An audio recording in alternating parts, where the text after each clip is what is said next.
Hello and welcome to Mum's Work and Chaos with me, Louise. They say it takes a village to raise a child, so let me help you build yours. During this journey, I'll be learning about everything from neurodiversity in children's literature through to body image post-pregnancy. I hope you enjoy this episode. Hello and welcome to this episode of Mum's Work and Chaos with me, Louise. Today I'm joined by the wonderful Emma, Dietitian with a Difference. Today we will be discussing, your questions about your children's diet and see if we can offer some advice. So Emma, please introduce yourself. Well, thank you so much for having me on your podcast. My name's Emma. I am a paediatric dietitian and I help parents with fussy eating and food allergies. And I call myself Dietitian with a Difference because I'm not just a dietitian, I'm also a mum who's lived through multiple allergies with egg and milk, and also I have a child who had really bad reflux and went on to become a really extreme fussy eater. So I have lots of practical advice from both a professional point of view and also from a parent's point of view. So I try to give lots of helpful strategies that I know worked with my child. Oh, excellent. Well, thank you so much for joining us today. I did send out a message into my membership group asking some of the lovely mums who live in there, who hang out in there, if they had any questions for you. And we got, just a whole bunch of people asking some brilliant questions. So I think we'll get stuck in.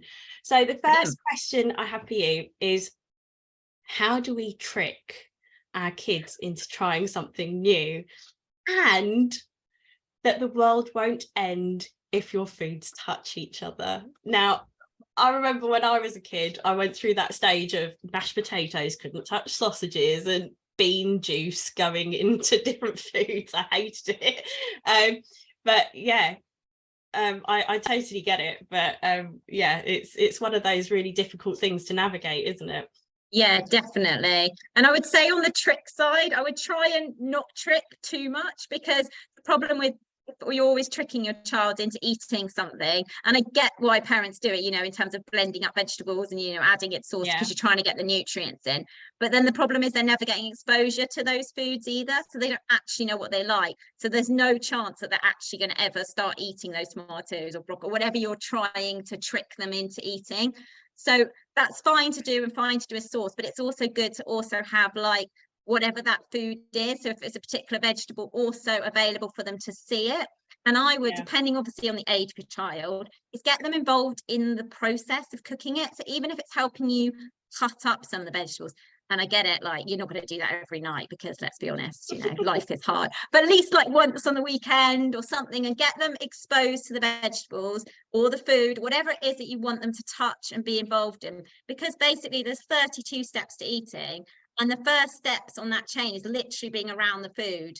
And then it's up to the point of touching the food. And it's not until the much later steps near the end that they actually start eating the food. So the more they can touch food, be exposed around food, the better chance you've got of them actually eventually trying them and actually starting to like them. Oh, excellent. Yeah, I mean, you see all these mummy bloggers blending every veg known to man into a pasta sauce and feeding it to their child. And I mean, I've been there, I've tried it. And she can tell the difference. She can even tell when the soup is homemade compared to coming out of a tin from Heinz. And it's oh yeah, no, they can tell. Yeah, definitely. Yeah. So it's much better not to trick them if you can. And I get, and I understand what people do, and you want to get the vegetables into them, but it's also about exposing them to those vegetables as well. And also they're going to trust you more as well, because if you keep hiding things and saying it's something else, then over time, as they get older, they're going to get less and less trusting of you as well. So it's much better to go in more with an open approach. And to be honest with you, even when you puree up those little vegetables and maybe they have 2 mouthfuls, the number of vitamins and minerals and calories you're actually getting into them is quite minimal anyway. And actually working on more of a positive relationship with food can sometimes be better in the long run. But I understand why people do it. So yeah. This one's great, considering in your intro you mentioned allergies and things as well. How do we remove food groups to test sensitivity and then replace in the right timeframes.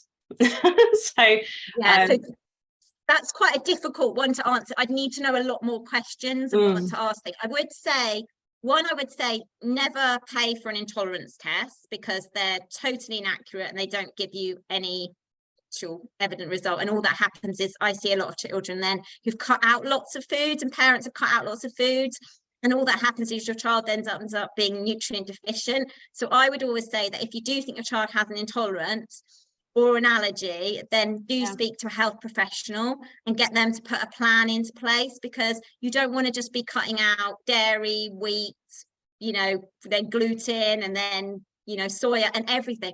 And then the problem is you're not then retesting it. So what we would do with you is then work with one food group and then see what the reaction is for a few weeks before then reintroducing it. So it's, just be really careful about just because there's lots of nutrition advice out there.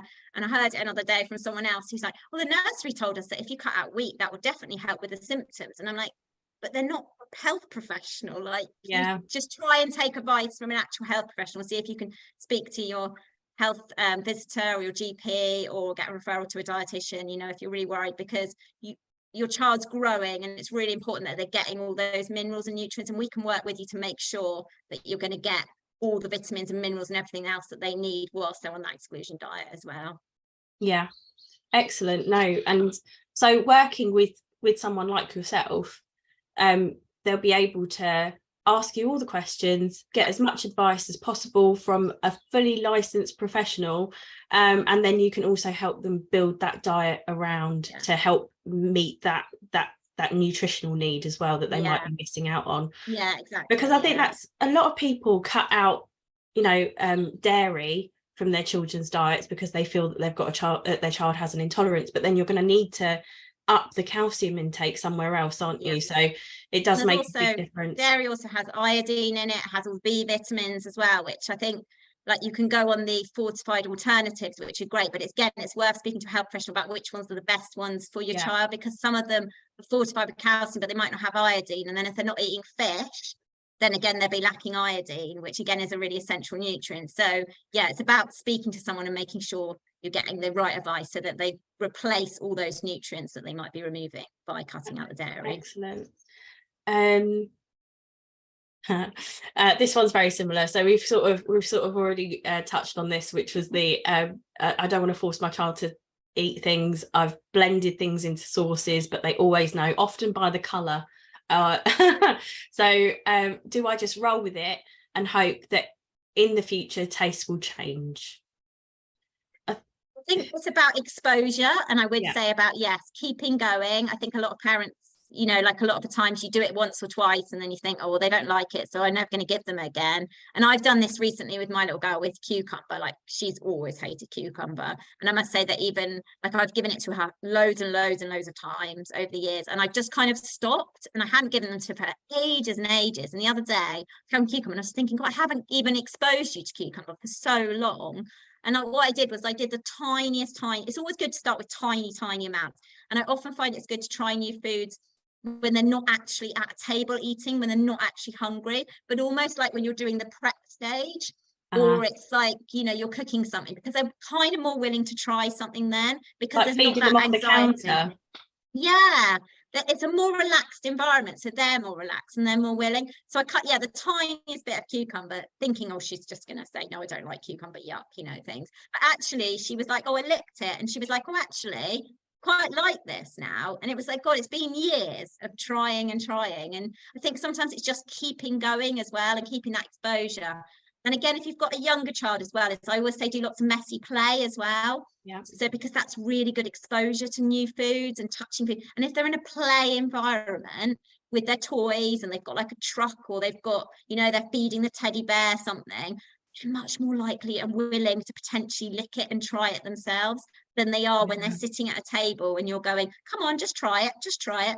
Mummy really wants you to try it. And that's kind of a pressured approach, and you're not going to get so far. So I always say, do it away from meal times when trying new foods. My now 7-year-old, she loves cucumber now, but didn't like it for a little stage between 4 and 4 and 5, she didn't want it. And I think it's because it's such a weirdly textured food. You've got that hard skin, you've got the flesh that's sort of firm, and then you've got the sort of like more jelly like seeds in the middle, and it's not just one texture, is it? And so like with a carrot stick, it's easier because it's crunchy the whole way through. You just know what you're going to get, which leads on to my next question, which is about my daughter. So she's 7, she turned 7 yesterday, but for the longest time she will only eat like raw vegetables. She hates cooked vegetables.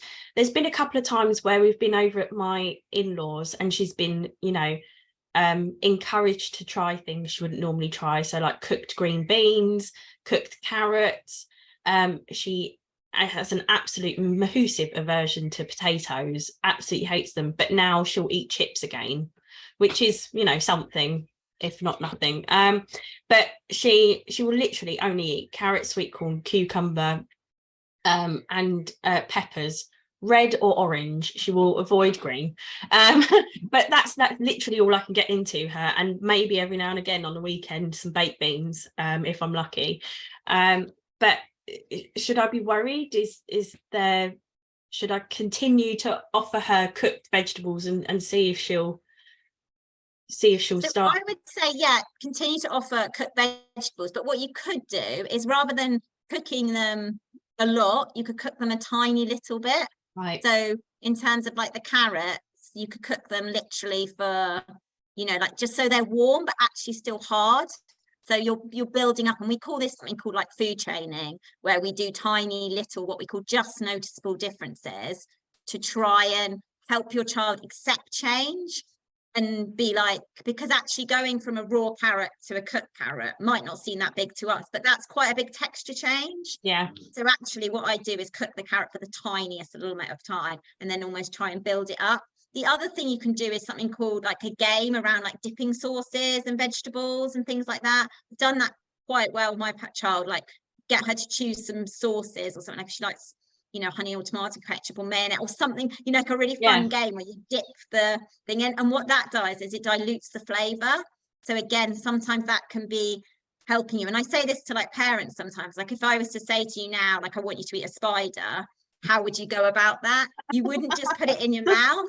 Like you would literally smell it, touch it, like probably put it in some sauce, you know, to get through that thing. So that's a similar thing for the child with a new food. So think of it in that context of like, actually they can be quite fearful of that new food. So it's about trying to make little tiny changes on steps, like a little ladder, to get them moving through as well. There's a 4-year age gap between her and my middle daughter, and so I used to cook with her around quite a lot, but now she'll literally come into the kitchen, grab the iPad and go off, and she's off doing, you know, duo maths or duo English or something for a bit before tea.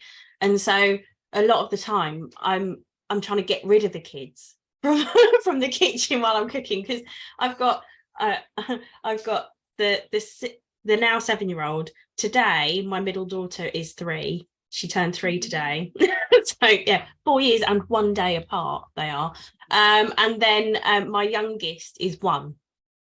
She'll be 2 in November, but she's Destructo baby, and so she'll literally open all the cupboards and pull everything out while I'm cooking. And so I tend to corral them into the living room to just have a couple of minutes peace to cook on my own. And so I think she used to be more interested in food because she could help me.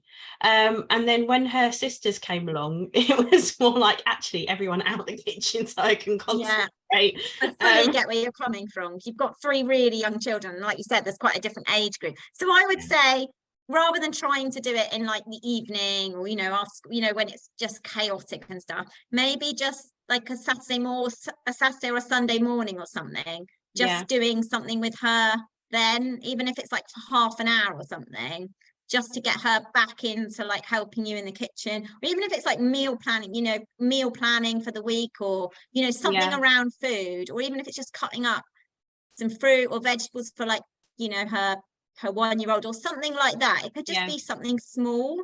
Like it doesn't have to be, you know, Jamie Oliver style maths. You know, Yeah, I don't need to teach her how to descale a fish just yet, do I? No. We're not that It level. could We're not just Jamie Oliver literally level. be cutting up some different fruits or cutting up some different vegetables or helping you prepare some vegetables. Like it could be, or even stirring something. It could be as simple as that. It doesn't have to be anything gourmet type, you know, 3-hour baking sessions like we're on the Bake Off. Like I think that's the thing with parents, they get into that situation where you think, oh my God, I've got to do like something, and it's like, no, actually you could just cut something, like it could be 5 minutes. But that's the other thing. I follow one lady on Instagram who is a mum to 2 younger children. I think they're 4 and 2. And her name's Lauren. She's brilliant, and she shows you like realistic parenting. Her husband's also away a lot, but they eat food, like they eat vegetables and things, and I sit there and I'm like, oh my God, how do you get your kids to eat vegetables? And then she let everyone in on this secret that I thought was absolutely brilliant. And she calls broccoli something like Hulk food, so her son will eat it, and she calls cauliflower ghost broccoli, and she makes the names of foods more interesting. And I was just like, how dare you have such a simple answer to such a hard thing? That can work really well. It's about making food fun as well. And it's like there's lots of books out there as well, like the Runaway Pea and like Veggie Event, you know, like all of those sort of ones. The Runaway Pea. My 3-year-old loves that, and she'll eat she eats loads of foods, but she's now getting to that stage where Usler is so adverse to certain things that she's now picking up on that, and so she's like, oh no, I don't like potatoes, Asta doesn't like potatoes, I don't like potatoes. And I'm like, but you will eat rice potatoes like they're going out of fashion. Like, how can you now say you don't like potatoes? But apparently it's even like manifesting itself at nursery as well. Like it's not even like peer pressure won't get her through eating a potato now. And so like they had shepherd's pie the other day and she wouldn't eat the mash on the top. She ate all her vegetables, she ate all the filling, everything, but not the mashed potato. And I wonder whether it's not just the influence of her sister, whether she's now getting to that stage because she's 3, whether she's now getting to that stage where she's getting there's certain textures she's not liking either. So mashed potato is quite a claggy thing, isn't it? And it sticks to the roof of your mouth. And I can imagine that might be okay with other potatoes, like she'll eat like potato waffles and chips and things, crisps, loves crisps. but you know, like mash is a no, but she'll eat cooked carrots, she'll eat broccoli, she eats loads of different vegetables, and you know, so that I'm not really worried about. It's just my personal concern is that her sister is now influencing what she eats, and whether that will mean that I now have 2 children who will only eat raw things.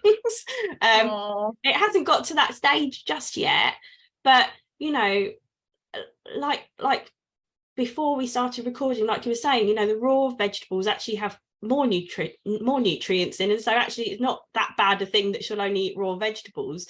And you know, there's that whole thing, isn't there, about different colors, different nutrients.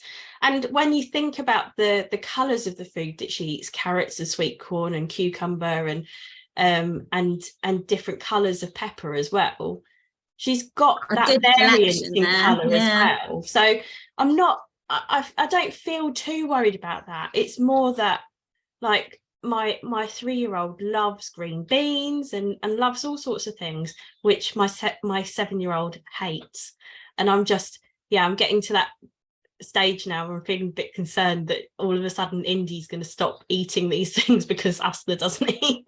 So I would speak to your 7-year-old as well a little bit about that as well, because you know, she could have an influence on her. But with your 3-year-old as well, don't stop exposing her to those things. Keep up the exposure, because I think once you stop, then again she's less likely to have them. But things like with the mashed potato, I would get her, and again maybe on the weekend, you know, like even if you can get her mashing it, like the 3-year-old with the masher stuff, so again she's exposed to it, she's seeing it and things like that as well. It could be a texture related thing, because again, if, like you said, if it's happening in nursery as well, but it'd be good to explore that. And I'll send you some stuff on like food chain as well, because you can work through from like, I did one recently on my post on Instagram about chips going to like potatoes. So again, it's working through those different textures. So you've got your chips and your homemade chips, and then kind of you can try like some sweet potatoes, because you've changed one aspect. So you're changing like the color, or you're changing the texture. You don't want to change everything at once. And then again, like into cube shapes rather than being, and then you're working towards mash again. So it's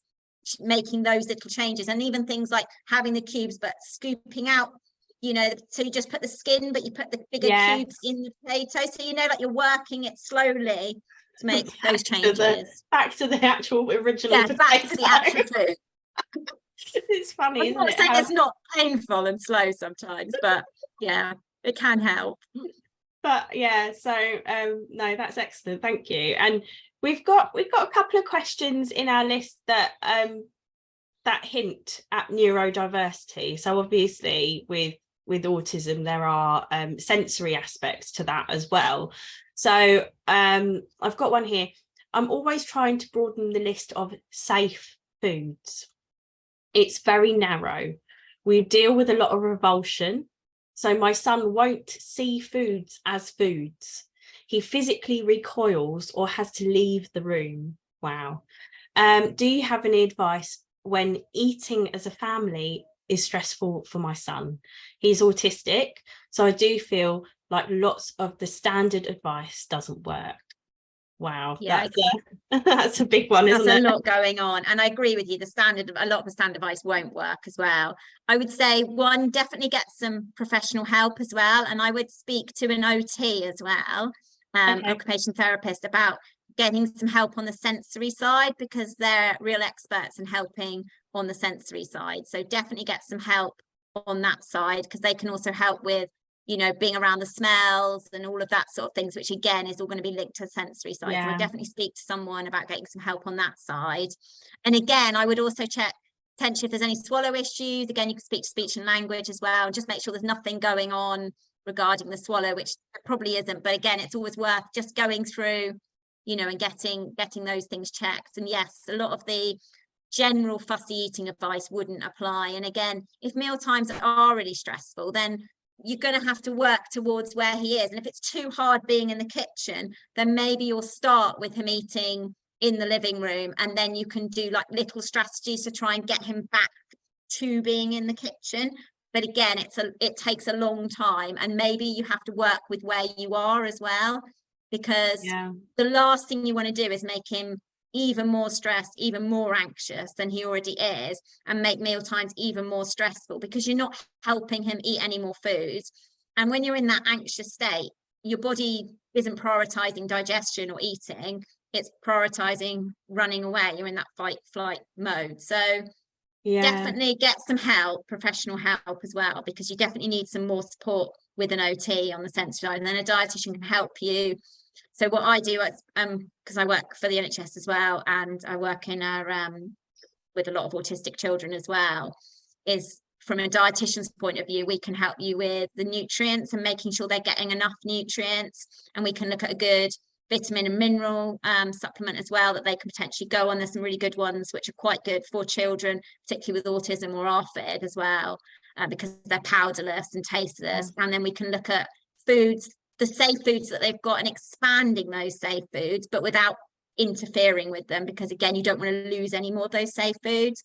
And again, getting things like a blood test as well might be worth it as well sometimes, because if they're really low in iron, then they're going to become even more of a restrictive eater. So again, we can look at potentially the things like, if they like, for example, toast or bread, you can do like simple switches like the King's Meal 50-50 bread. They have a special bread that's got like vitamin boost, it's called, and that's got like lots of iron in it per slice. So again, there's ways we can work with you based on what they're having as well. So I would definitely say seek some professional support.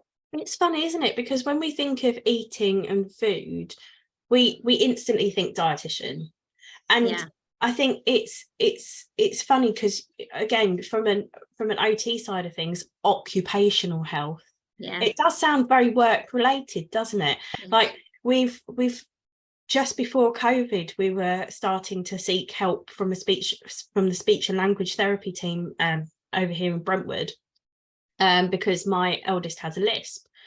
But then since we've gone through COVID and everything, the team's reduced. We're now on a 2-year waiting list. And so she probably won't get seen now until she's 9, which is ridiculous. But it is difficult. And, you know, there are different ways to still get seen on the NHS.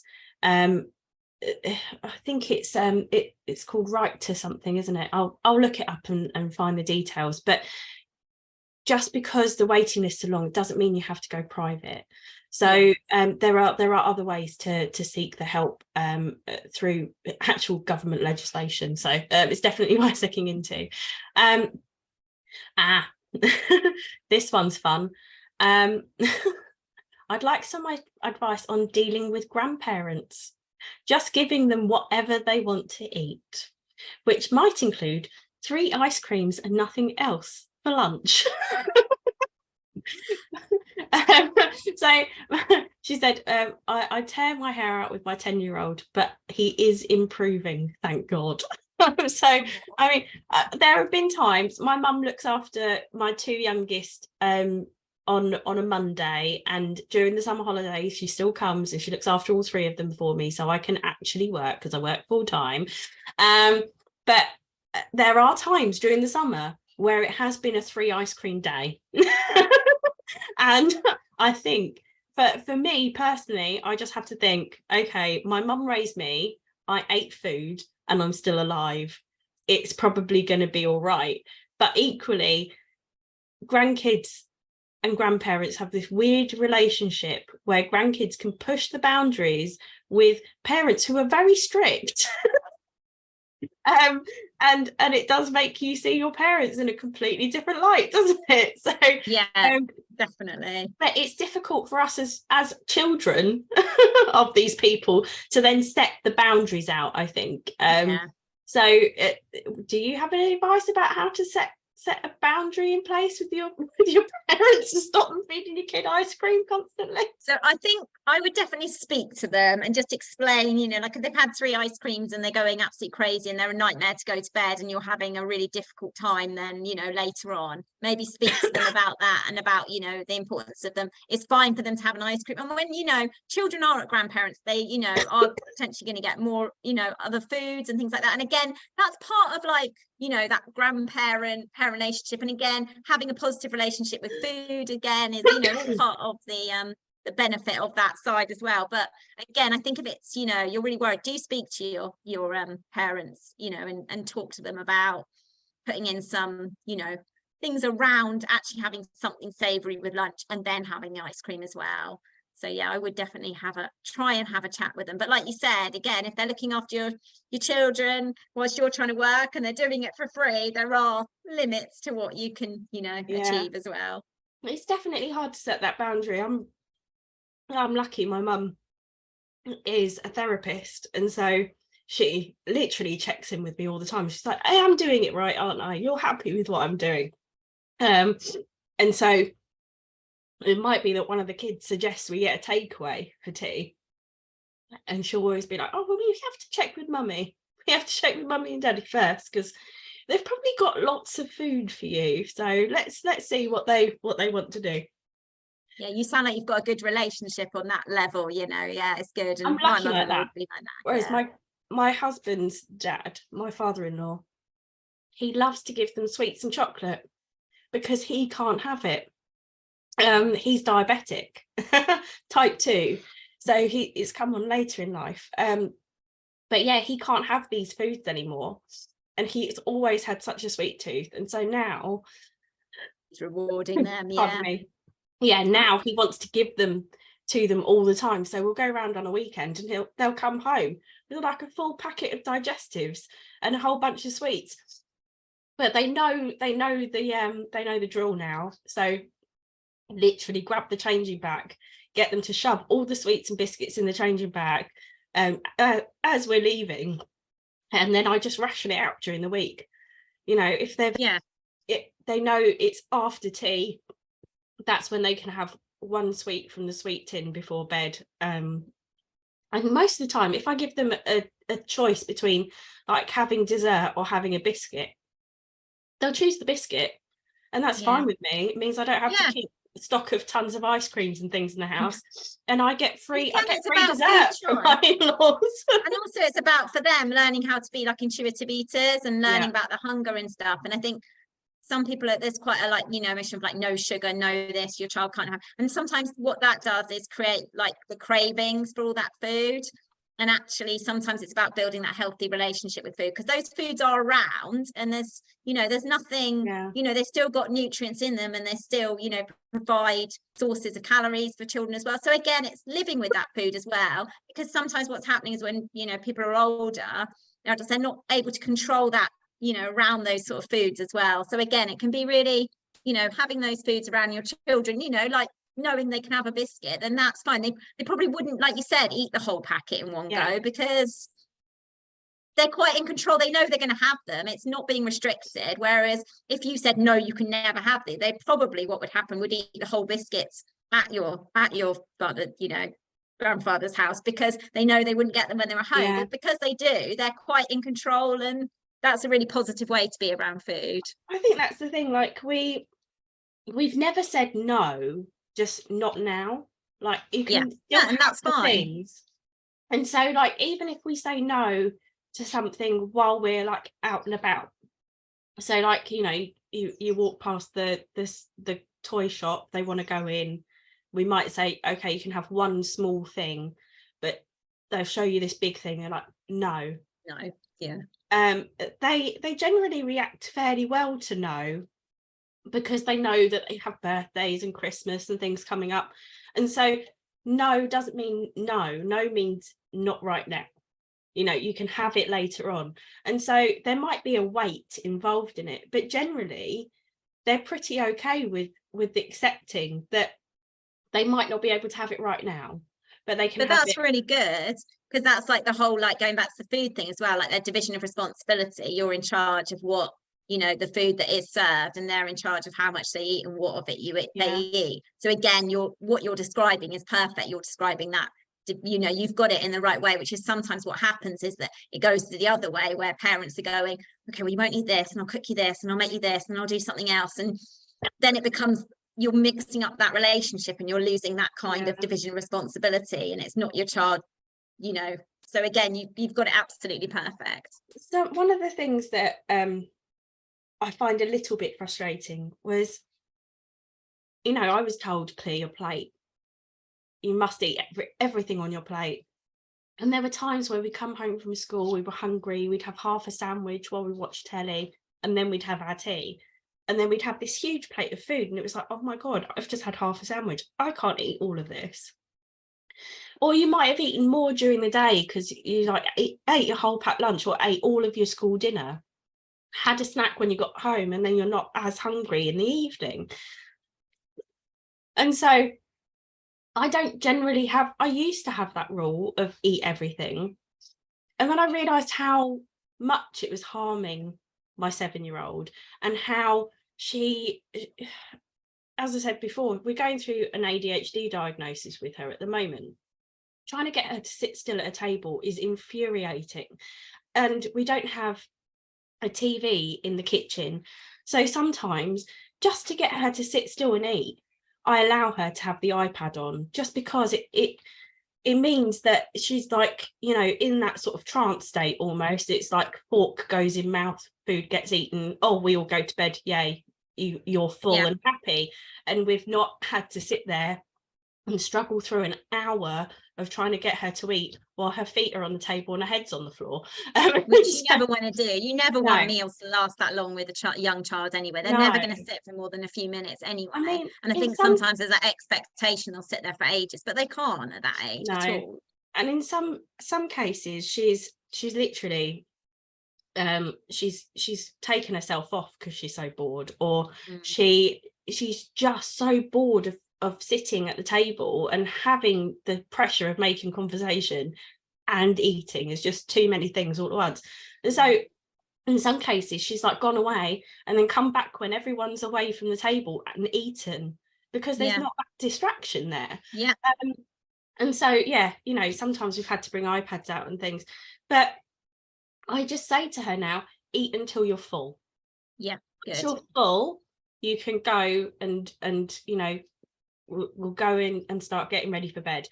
But in some cases, she'll eat a bit, get into bed and be like, oh, I'm hungry. And it's like, right, okay. And then you've got to either get the food back out again for a quick bite before bed. But that's been happening less and less since I've been saying to her, eat until you're full. Because so what she's doing is she's learning about her hunger cues.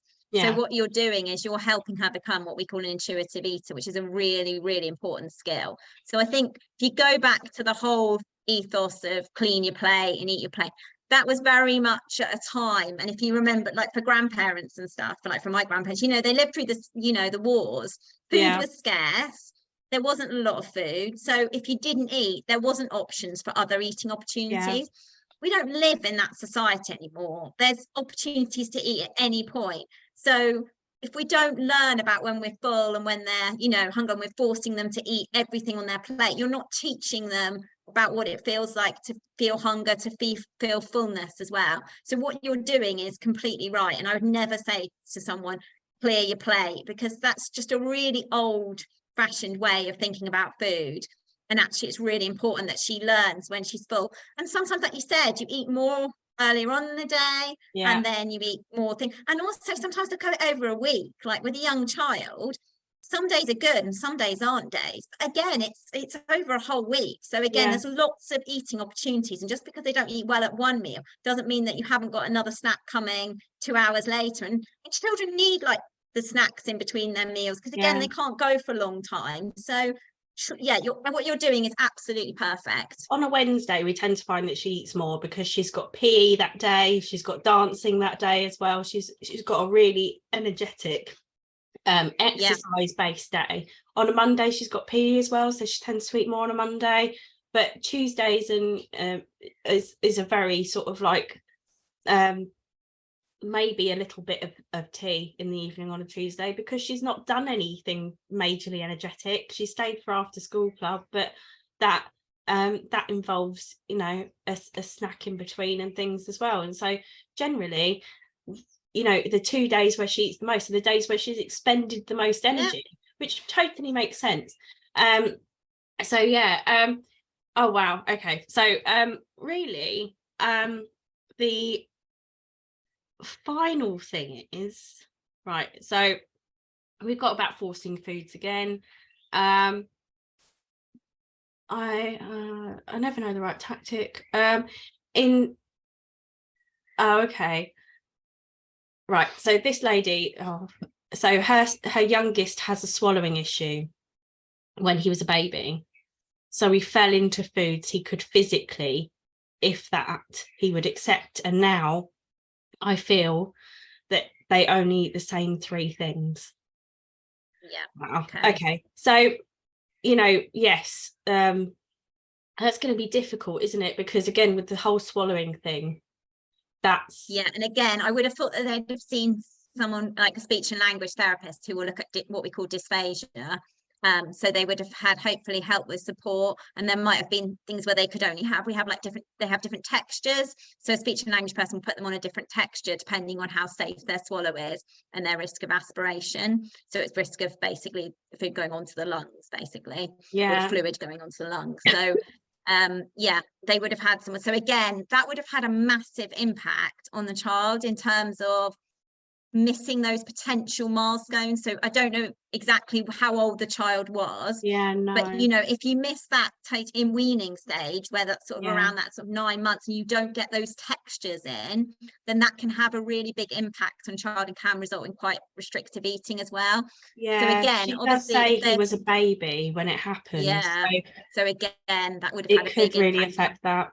So it probably affected the weaning stage in particular, which would then result. So again, it's going to be working with a professional, with a dietitian in particular, to I'm assuming if they're still under speech and language, there's certain criteria. I mean, if they're not and they're okay now, it's about working with them, and Yeah. working through like lots of food chaining and things like that to try and introduce lumpier textures as well. Yeah. And if it happened during COVID as well, again, there's going to be that long waiting list. They might have missed, like we went for one speech and language session to see what sounds were being restricted by the list. And then we were meant to go back in the July. So we've gone in the February before everything went into lockdown. We were meant to go back in the July, and then obviously that got cancelled. And since then we've not been called back in because the waiting list is 2 years long. And so that's really tricky. But again, if this person's been affected by the COVID issue and that's caused a wait, she may have dropped off the list somewhere. So yeah, I have had a quick look in a quick Google, and it's called Right to Choose. So it's offered by the NHS. It's a referral program, and you can choose whether you want to go down the NHS route or the private route, and they have to honour that and help you with that. So it might be worth a few of you speaking to the NHS regarding that, or giving it a Google and having a look. One final one, again, neurodiverse child, sudden dislike of certain foods, for example, ham. So, I mean, that is a very neurodiverse trait. Literally, like, even I have gone through this, and I didn't realise it was a thing. Completely addicted to ham and cheese toasties 1 minute, and then only will eat vegetable soup the next. And so I totally get it. But from my own experience, it goes in phases, and you've just got to ride it. Yeah. Well, also it's something called food jagging as well. So if you give your child the same food over and over and over again, there's a risk that they'll then lose or cut out that food. In the same way, if I was to make you eat pasta every single day, you get bored of it and then you wouldn't want to eat it. So it's a similar kind of concept. So what we always say is write a list of all the foods that your child will eat, that they've sometimes eaten, and that you would like them to eat, are a similar, and always work through like similar textures or similar foods that they'll already eat as your first starting point. And then even if you've got a limited amount of foods, try and rotate those foods. So you're not just offering the same food at every single meal, because you've got much more chance that they are less likely to drop that food as well. Whereas if you're giving it to them every single meal, you've got a lot less risk of them dropping that food as well. It is difficult though, isn't it, with children who are neurodiverse, who go through those phases of well, it's almost like a hyper focus on one particular type of food, isn't it? So I've also gone through phases where I've only wanted porridge for breakfast and then only toast, and it's difficult, isn't it, like to get them to break that cycle. And so, I mean, would you say that it's probably going to be that he'll go through a cycle where he'll come back and be like, oh, actually I do like ham again? Potentially. It depends on the child. Like, some children will, some children won't. I mean, I would just keep making sure there's enough variety in the rest of the diet as well. I mean, like ham's, not the essential, as long as he's getting protein from other sources as well, which most children do. A lot of parents worry about protein, but most children I see aren't lacking protein in their diet. You don't actually need a lot of protein when they're little either. It's quite easy to meet their protein requirements. So but I would just say keep up the exposure. Do some games again around food, like lots of messy play and things like that as well can really help. Exposing them and making it fun. The more you can make, food fun, like you're saying with the stories and the games and things like that, the easier and more relaxed a child will be as well. So things like that can sometimes help as well. Talking about fun food, the second half of her question was, I tried to make it look more lovely with cutting fruit and veg into shapes. That worked okay, but how do I maintain this in the long run? So it's a tough one, especially if you're single parenting for periods of time as well, when partners are away for work and things, and you work full time yourself. I can I can totally understand the time commitment it takes to even get a fun star cutter and cut all the cucumbers into stars and things. It's very time consuming, isn't it? Yeah, it is. And it's, you know, it's a nice idea and it's something you can do, sort of thing. But yes, ideally, hopefully in the long run, you wouldn't have to keep doing that. And again, even getting your child to do it as well, sometimes, you know, depending on their age, getting them to use it. My little one, we use like the cutter sometimes for things, and she thinks it's quite fun. So, and I'm not saying you do that every time, but again, by them doing it, they're touching the food, they're exposed to it, they're interacting with it, there's more chance of them eating it as well. So the more you can get them involved in the process, the better. Yeah, I was just thinking back to some of the things you suggested as well, and that might be a good way to get them involved in doing it. But I mean, there's even things you could do, like you were saying, from like the more food prep side of doing things on a weekend. You can make sandwiches in advance and freeze them and things as well, can't you? So no, I always say the more you can prep, sometimes the better as well. Like, even if you can think about, you know, doing some meal planning as well. And, you know, I mean, I'll be honest, you know, like some weeks I'm really good at it and other weeks I'm not good at it. Same. But on the weeks that I do it, I always think, oh, it is much easier when I actually do it. But, you know, it's that Sunday thing, isn't it, of like actually getting around to doing it, sitting down. But actually, when you do it, it doesn't actually take that long, but it's that process, isn't it? And I think I work from home full time and I still struggle to use my slow cooker regularly. It's one of those things, isn't it? trying to find the time between school run and starting work. I think, you know, I've got a podcast coming out in a couple of weeks as well, talking about flexibility and for around work. But working from home, you don't have that commute between school drop off and getting to work. So I think sometimes it's just as bad going from one thing straight into the next without that commute time. Without that processing it, and then you end up starting work early and then you leave a bit later, whereas actually if you had to get a train or a car, you would go. You've got that time, haven't you, to almost like plan it out in your head. And decompress. What are we gonna do? it's really funny. I've watched a film, and you're like, I don't remember the last time I watched a film. Like, you know, it's those sort of things where you're like, oh, like, I would never sit down and watch a film. Oh no, that's been excellent. So thank you so much. And I feel like we've answered so many different things here as well. But like, obviously, and also the differentiation between dietitian, occupational therapist, speech therapist, and how you guys all interconnect. We all work together. It's amazing. It's definitely an MDT approach as well. So if you often, you know, we all have different roles, and I think sometimes, you know, you assume that like everything can be solved by one person. Actually, sometimes you need multiple input to help as well. Excellent. One thing I absolutely loved about your Instagram, other than offering your all the advice and things that you do, and it's a really fun place to hang out. You've got all your videos and everything as well, but you also offer like courses and things, don't you? So I've got I do a milk allergy course, because I know sometimes the waiting times are long, so it's just like a little mini course where I talk through, and I offer the option for people to ask any questions as well, because I know what it's like sometimes when you're waiting and you just want to know some advice.